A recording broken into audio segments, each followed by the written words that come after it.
El presidente López Obrador y la cumbre de los amigos de Estados Unidos, no de las Américas, y para que se tuerzan del coraje los opositores, otra vez Marcelo Ebrard, y rescatamos en una entrevista que le hizo La Jornada, va a llevar el tema de Cuba otra vez, lo del bloqueo comercial, bloqueo de embargo es igual, dice el canciller mexicano. Pues resulta que el presidente López Obrador declara en la conferencia matutina que no va a ir personalmente a la cumbre de las Américas. Ya veíamos ahí la fake de Marco Cortés que decía que México no iba a ir a la cumbre de las Américas y que eso era un desacierto, era un error, etcétera, etcétera. Y no es que no vaya en México, lo único que va a suceder es que no va el presidente. Punto, se acabó. Pero a Marco Cortés le encanta distribuir mentiras. Ya ven que decía que había ganado Tamaulipas. Bueno, pues resulta que al hacer público que no iba a ir, pues se le dejaron venir las críticas. Ya sabemos los opositores que iban a echar su verborrea, pero lo que sí resaltó fue que el senador por el estado de Florida, Marco Rubio, de ascendencia latinoamericana, por cierto, pues le acomoda dos tuitazos en los que se pasó de lanza. Háganse de cuenta, legislador panista en el Senado o legisladora panista en el Senado, pero desde los Estados Unidos. Este es el tuit que pone Marco Rubio, senador por el estado de Florida. Y además otra cosa, utiliza una imagen para tratar de insultarlo.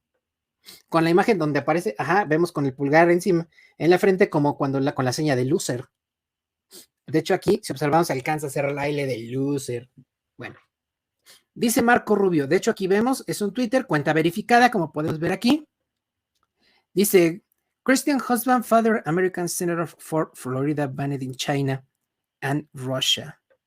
O sea, dice Cristiano, esposo y padre, americano, senador por Florida, baneado en China y en Rusia. Está, o sea, no puede abrir cuentas de redes sociales en esos dos países. ¿Será cierto? ¿Quién sabe? Instagram, @MarcoRubio, dice, hasta lo escribió en español, no es traducción de Google, lo escribió en español. Me alegra ver que el presidente mexicano, que ha entregado secciones de su país a los cárteles de la droga y es un apologista de la tiranía en Cuba, de un dictador asesino en Nicaragua y de un narcotraficante en Venezuela, no estará en Estados Unidos esta semana. Pues como que son palabras muy fuertes, viniendo de un legislador de una potencia extranjera. Porque ¿qué pruebas tiene de que López Obrador ha entregado secciones del país a los cárteles de la droga y que defiende la tiranía cubana, una dictadura en Nicaragua y a un narcotraficante en Venezuela, ¿no? Pareciera que este señor Marco Rubio no sabe que ya tuvimos un usurpador que ocupó el lugar del presidente, que sí entregó el país a los cárteles de la droga, que defendió tiranías, se volvió un dictador asesino, sí, Felipe Calderón, y pues una narcotraficante, pues no en balde tenía a Genaro García Luna como secretario de Seguridad Pública. Acusan sin pruebas, como todos los que han acusado de esto al presidente López Obrador, sin una sola evidencia ni denuncia, dicen que es un gobierno NARCO. O sea, ¿cómo? Luego, el presidente López Obrador no se queda callado y a pregunta expresa de un reportero en la mañanera del miércoles 8 de junio, el presidente responde y además agrega, ya que no nada más Marco Rubio ha hecho comentarios de este tipo, sino también el senador por el estado de Arizona, Ted Cruz, también ha hecho sus comentarios. Y lo que dice es que, pues muy padres, ¿no? Para andar criticando sin pruebas, cuando ellos más bien apoyan la industria armamentista, que sucesivamente termina siendo una fuente de recursos para el NARCO tráfico. O sea, vamos a ver lo que dijo el presidente en la conferencia mañanera. Marco Rubio, si me permite, dice, me alegra ver que el presidente mexicano, que ha entregado sección de su país a los cárteles de droga y es un apologista de la tiranía en Cuba, un dictador asesino en Nicaragua y de un narcotraficante en Venezuela, no estará esta semana en Estados Unidos. ¿Qué comentaría a Marco Rubio? Pues yo no sé, es que no los identifico bien, pero hay Es uno. senador por Florida, republicano. Sí, pero no solo es ese. Entonces son tres. Es este señor Rubio, que pertenece al Partido Republicano. Así es, ¿verdad? Sí. Y Ted Cruz también al Partido Republicano. También. Bueno, el Ted Cruz, igual, pero todavía Ted Cruz. El Ted Cruz. Le añadió, o sea, que no solo protejo dictaduras, sino que permití al narcotráfico que dominara en un amplio territorio de México. Yo le digo al señor Ted Cruz, a Marco Rubio, pero también al otro, a los dos, que presenten pruebas, porque yo sí tengo pruebas de que el señor Ted Cruz, senador de Texas, de origen hispano, que obtiene sus votos por los hispanos, yo lo emplazo a que presente las pruebas. Tómela. O sea, primero lo acusan, dice, sí, pues presenta las pruebas, aún sabiendo el presidente López Obrador que iniciar un juicio en Estados Unidos en contra de un individuo no es palabra menor, porque allá existe un mínimo de decencia en el Poder Judicial. Si te denuncian en Estados Unidos, hay una altísima probabilidad de que sí se haga justicia.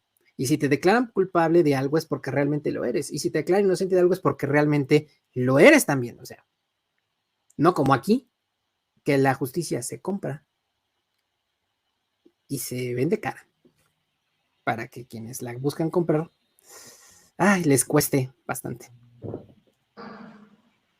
De lo que está diciendo. Porque yo sí tengo pruebas de que a él le han dado dinero los que están a favor de la fabricación de armas en Estados Unidos y de que no haya ninguna prohibición para la venta de armas. Y además esto también es Vox Populi, seguramente han tenido públicamente sus reuniones con miembros de la Asociación Nacional del Rifle, por ejemplo. De todos es sabido que Ted Cruz es un defensor del derecho a la posesión y portación de armas sin restricción. Y además de que se ha negado a aprobar leyes para regular, no prohibir, pero sí regular esta posesión y portación de armas de fuego. Yo tengo las pruebas. El año pasado, creo que le dieron como $120,000. La fundación esta llamada Rifle, la Asociación Nacional del Rifle. Pero estos son republicanos, todos. También un demócrata, señor Menéndez, que fue el que prácticamente amenazó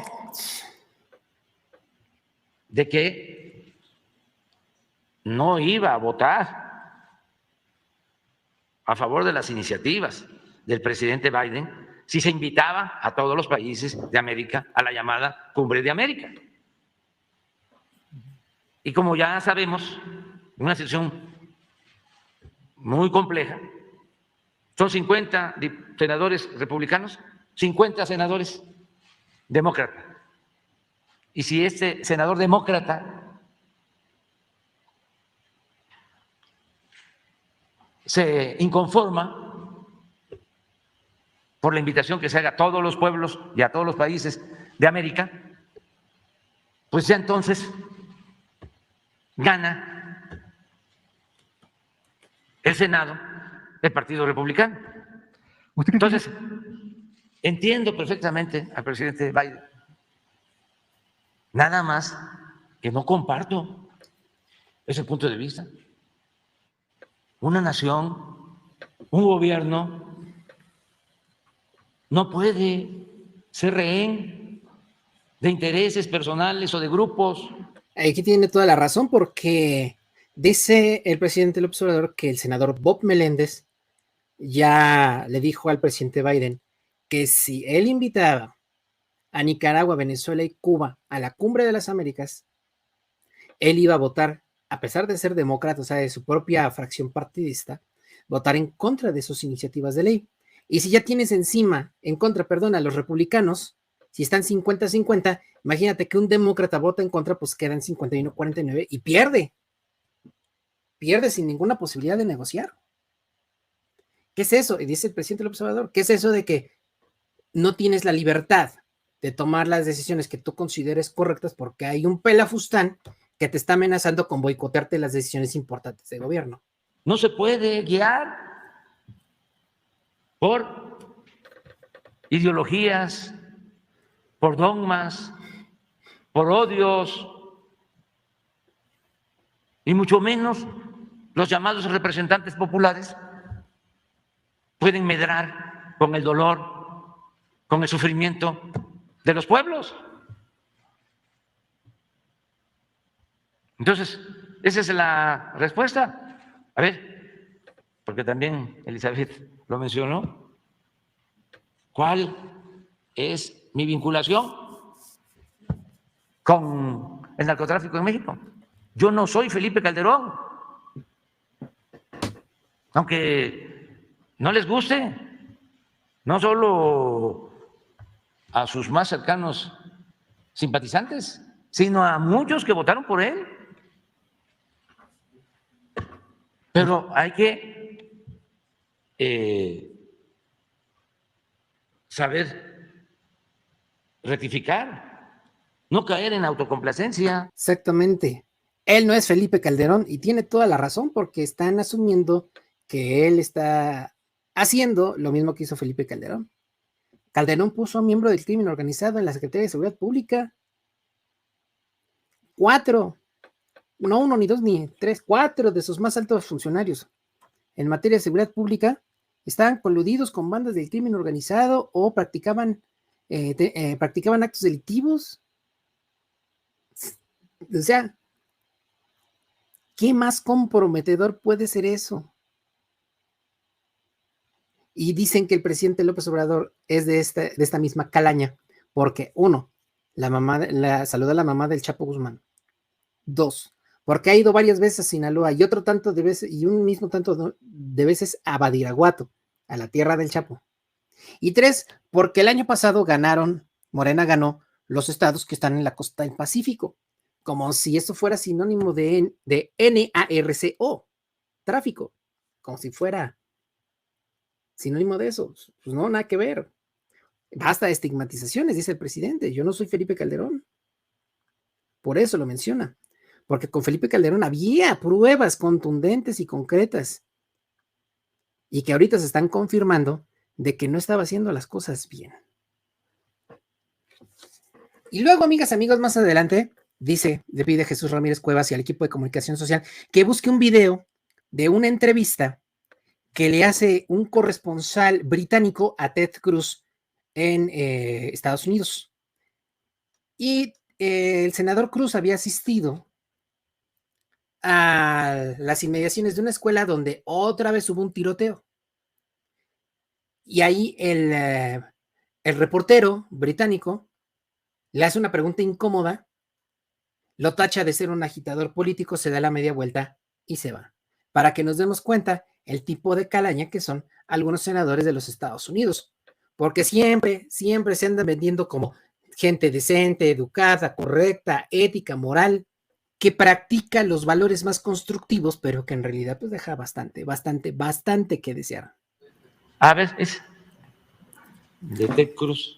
Chequen las declaraciones de Ted Cruz. Exactamente, 2 periodistas, Banks y Rannick, lo que dicen es que después de cada tiroteo masivo, los políticos pues expresan su dolor y su pésame con un guión un poco prefabricado, ¿no? Hablan del mal, invocan a Dios y dicen que sus oraciones y pensamientos están con las víctimas. Sin embargo, muchos de estos políticos después continúan recibiendo donaciones de la NRA, entre otras asociaciones pro armas, y continúan, como decíamos, votando en contra de una mayor regulación de las armas a nivel federal o a que el dato de los donativos es público y también el sentido de las votaciones es pública. Entonces dicen, se conduelen cuando hay tiroteos.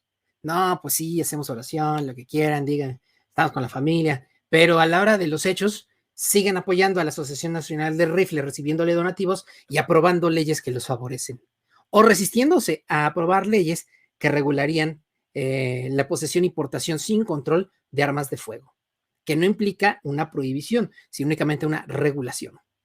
Nivel estatal. Y particularmente estas dos periodistas contraponen las palabras de 25 políticos después de la masacre de la escuela de Uvalde con los dólares que reciben particularmente de la Asociación Nacional del Rifle, y pues vemos que comparándolo un poco con estos dólares que reciben, sus palabras parecen un poco cínicas. Rea o Ted Cruz, el senador también republicano por Texas, que ha recibido $176,284,000 y dijo: Heidi y yo estamos orando por toda la comunidad de Uvalde en este momento, lamentamos las vidas que fueron arrebatadas por este acto de maldad. Hemos visto demasiados tiroteos, ningún padre debería tener que soportar el dolor de enterrar a su hijo. Y precisamente, ¿no?, sabiendo este dinero que recibió, se entiende más la situación que vamos a ver en este momento, cuando un periodista de Sky News preguntó al senador republicano Ted Cruz por la regulación de armas cuando se encontraba precisamente de visita a Uvalde, digamos, comunicando, expresando su dolor también con los padres de los niños fallecidos. ¿Es este el momento de reformar las leyes sobre las armas? Sabe que es fácil entrar en política. Pero es importante, es el centro de la cuestión. Es como los medios de comunicación quieren tratarlo. Es lo que quiere la mayoría de la gente con la que hemos hablado aquí. Las propuestas de los demócratas y de los medios de comunicación inevitablemente cuando algún psicópata violento asesina a gente. Un psicópata violento que puede conseguir armas demasiado fácil. Un chico de 18 años con 2 AR-15. Si quieres detener el crimen violento, las propuestas que tienen los demócratas no habrían impedido esto. Pero ¿por qué esto solo sucede en su país? Realmente creo que eso es lo que piensa mucha gente alrededor del mundo. ¿Por qué solo en Estados Unidos? ¿Por qué esa excepción estadounidense tan horrible? ¿Sabes qué? Lo siento, si crees que la excepcionalidad estadounidense es horrible. Creo que ese aspecto es horrible. Mira, tienes tu agenda política. Que Dios te bendiga. No, senador, solo quiero entender por qué no cree que las armas son el problema. ¿Cómo ven? ¿Cómo ven la respuesta? Pues es que nada más fue un psicópata ya, y le dice el reportero, no, pues es un psicópata que consiguió 2 rifles de asalto y que se pueden conseguir sumamente fácil, sin mayor control. ¿Y qué le dice? Porque es una pregunta bastante válida ante una situación tan sensible. Pues tú tienes tu agenda, esta es tu agenda política, que Dios te bendiga. O sea, ¿qué onda con esa gente? De verdad es cuestionable, por decirlo suavecito, la forma tan simplona en que se expresan de un problema tan delicado y sensible para un país tan grande y tan importante para el mundo como lo es Estados Unidos. Y esa es la gente que sin ningún tipo de pudor, ni sensibilidad, ni empatía, ante situaciones tan trágicas como la venta indiscriminada y sin control de armas, es la que llama NARCO traficante al presidente Andrés Manuel López Obrador. Y los legisladores mexicanos, políticos mexicanos, que se pusieron la playera de Hillary Clinton cuando fue candidata por la presidencia en 2017, son los mismos que dicen lo mismo que el presidente López Obrador. Que el presidente López Obrador, perdón, es de la misma calaña de Felipe Calderón y de Genaro García Luna. Amigas y amigos, este tema es muy sensible y esta es la razón por la que el presidente no va a la Cumbre de las Américas. Primero, no es una Cumbre de las Américas porque no se invita a todos, en primer lugar. En segundo lugar, pareciera que no se quieren resolver problemas. Amigas y amigos, si se considera que Nicolás Maduro es de la misma calaña que Felipe Calderón y Genaro García Luna, o sea, un NARCO, si se piensa que el presidente de Nicaragua es un asesino, y si se piensa que Miguel Díaz-Canel, presidente de Cuba, es un tirano, ¿por qué no los invitan a la Cumbre de las Américas para resolver esos problemas? ¿Qué mejor lugar que la Cumbre de las Américas, donde estarían todos juntos para echarle montón a estos 3 países que, dicen los estadounidenses y otras personas, se cometen muchas atrocidades? Pareciera que la Cumbre de las Américas y otro tipo de eventos de estos quieren convertirlos en charlas de café, donde van los amiguitos del dueño de la casa a jugar, a intercambiar juguetitos, a compartir sus ideas, sus experiencias. Ay, tu país, ¿qué dice? ¿Cómo te fue? A hacer promesas que muchas veces no se cumplen. Prueba de ello, por ejemplo, es que Estados Unidos prometió invertir $4,000 millones en Centroamérica, $4,000 millones para el desarrollo, para programas de infraestructura, para programas de trabajo y así evitar la migración por fuerza y necesidad, y que esta migración más bien sea por gusto, por placer, Y resultó que no han podido cumplir desde que Donald hizo el trato con Donald Trump y luego lo ratificó con Joe Biden.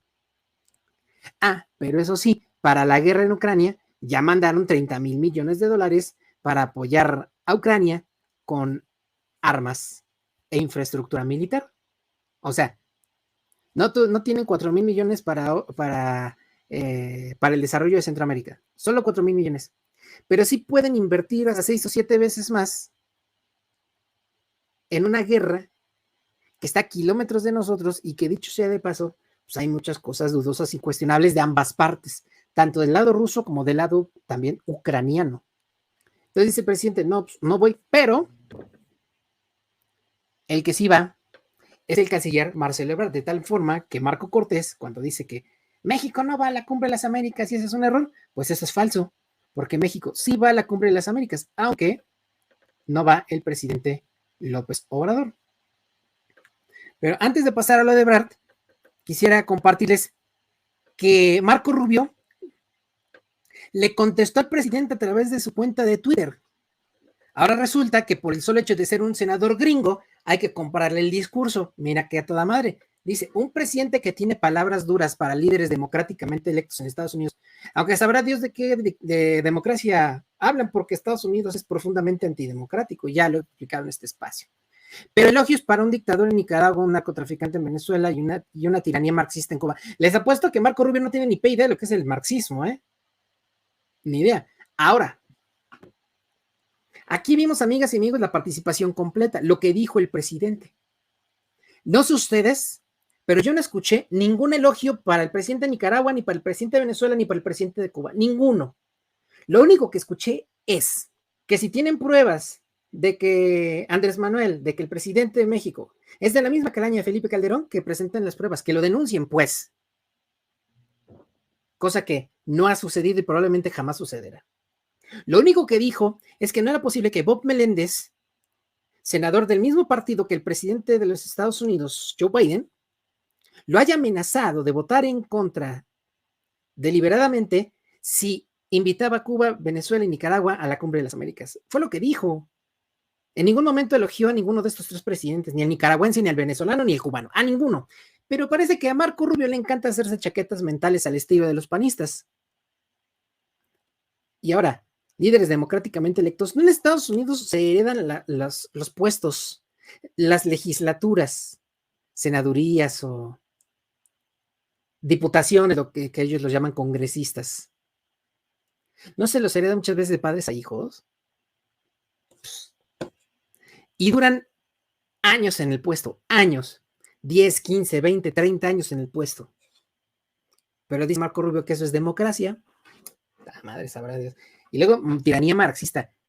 Les repito, seguramente no tiene ni idea de lo que se trata del marxismo. Ni idea. Y les voy a dar una definición, rapidísimo. El diccionario de filosofía de Nicolás Avignano, un filósofo italiano, y que es un diccionario de filosofía mundialmente aceptado, dice que el marxismo, da una explicación muy detallada, pero lo que inicia en el texto es que el marxismo es la redistribución equitativa de la riqueza. Redistribución equitativa de la riqueza. Y da una serie de argumentos. Así que, señor Marco Rubio, se agarra un diccionario de filosofía, ya que habla español, agarra un diccionario de filosofía, el mismo, ¿no? Seguramente lo podrá conseguir fácilmente en Estados Unidos, el mismito. Y lea de lo que se trata más bien el marxismo. Y por cierto, yo también lo invito, como muchos seguramente lo hacemos. Si tienen pruebas de lo que dicen del presidente López Obrador, de nuestro presidente, pues presenten la denuncia y dejen de andar ahí haciendo mitotes al estilo de los legisladores del PAN. Y ahora sí, amigas y amigos, ¿qué pasa con Marcelo Ebrard? Marcelo Ebrard asistirá a la Cumbre de las Américas en representación del presidente López Obrador. Ahora, aquí esta cuenta @filosa_chaira, o Chaira Filosa Pro AMLO. No la seguimos. Bueno, vamos a seguirla. Bien. Dice, la postura de López Obrador no es negociable. Es un hecho que el bloqueo a Cuba está mal y que personajes como Ted Cruz se molesten. Es evidente que toda la 4T le parece un problema, sobre todo cuando Ted Cruz está financiado por la industria armamentística. Hombre. Y aquí en esta entrevista que se rescata de la jornada, dice, habrá una nueva relación entre América Latina y Estados Unidos. El bloqueo a Cuba es infructuoso. Y aquí se recuerda las palabras de Marcelo Ebrard a propósito del bloqueo a Cuba. No importa cómo lo digas, eso no debería de existir. Corre video.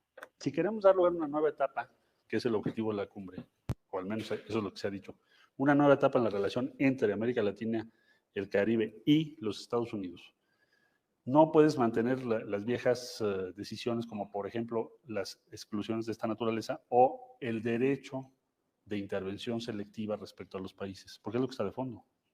Yo determino que tú no vas y tú no vas por la razón que yo quiera. Eso es lo que está cuestionando el presidente. Pero no solo él, toda América Latina, nada más que algunos no se atreven a decirlo, pero él sí. Es decir, ha hecho una exposición muy clara de por qué no es aceptable esa medida. Ahora bien. ¿Y por qué si se atreve? Porque el presidente López Obrador no le debe nada a ningún poder fáctico ni potencia extranjera. El presidente López Obrador llegó democráticamente y legítimamente electo al puesto que hoy ocupa. Y eso le da a él mismo lo que él presume de los otros poderes. Le da la soberbia, el derecho a la soberbia de sentirse libre. Por eso es que él sí lo dice y otros no. Porque otros de alguna manera están comprometidos con Estados Unidos. Directa o indirectamente, mal o bien, poco o mucho. Pero López Obrador no le debe nada a los Estados Unidos. Al contrario, López Obrador es presidente a pesar del INE, a pesar de la oposición y a pesar de los poderes fácticos de Estados Unidos.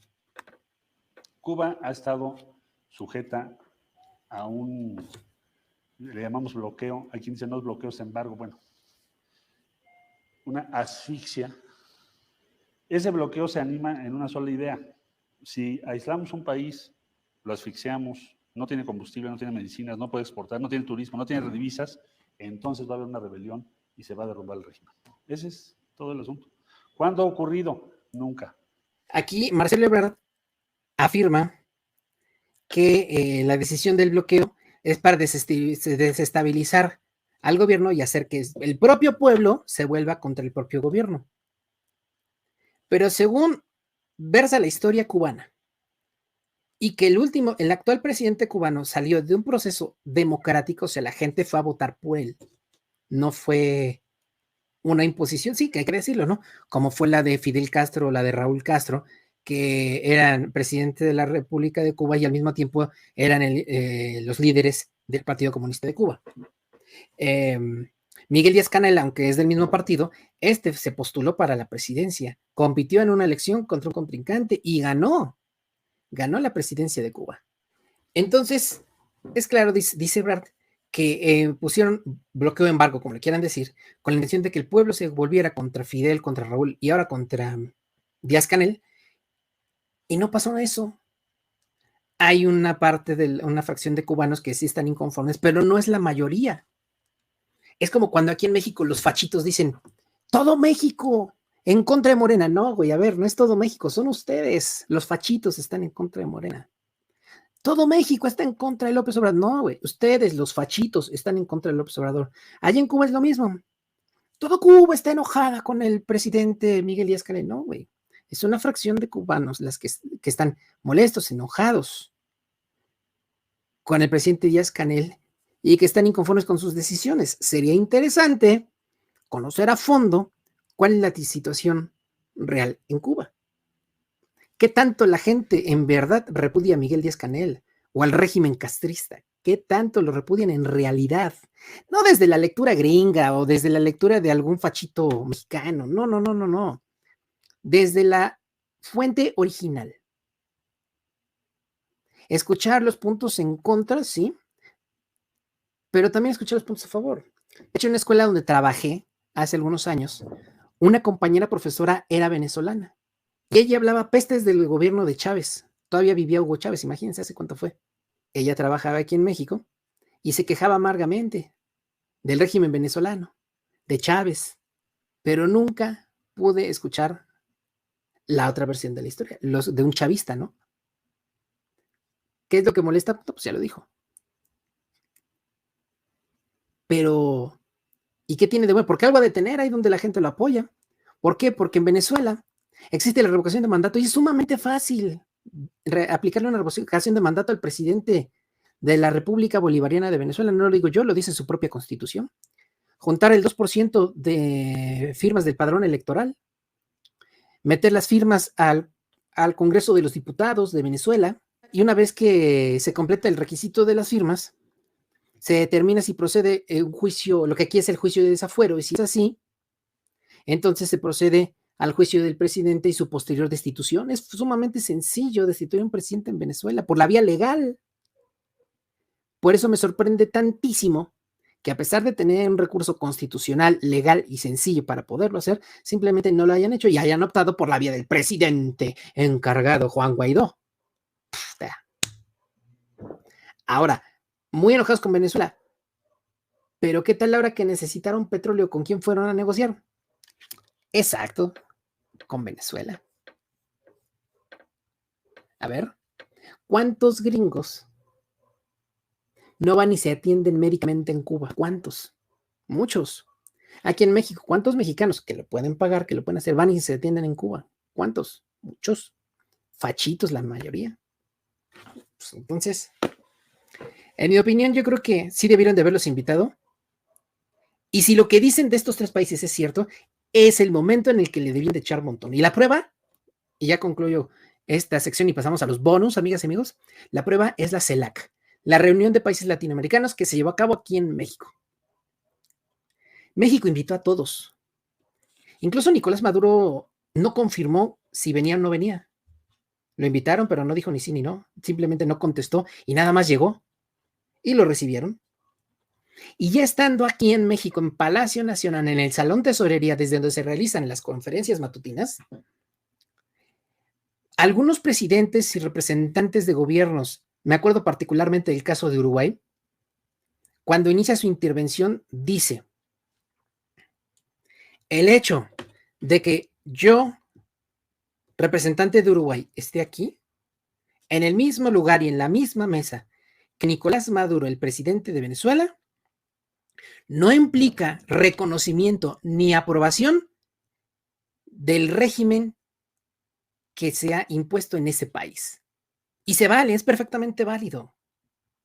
Se hicieron de palabras, también le echaron calabaza a Díaz-Canel, o sea, también al de Nicaragua, también vino. Era el lugar perfecto para echarles montón, para corregir la situación de esos países. Pero no, decidieron irse por la vía fácil, por la vía bonita. No te invito porque me caes mal, no eres democrático, y como es mi casa y son mis reglas, pues no entras.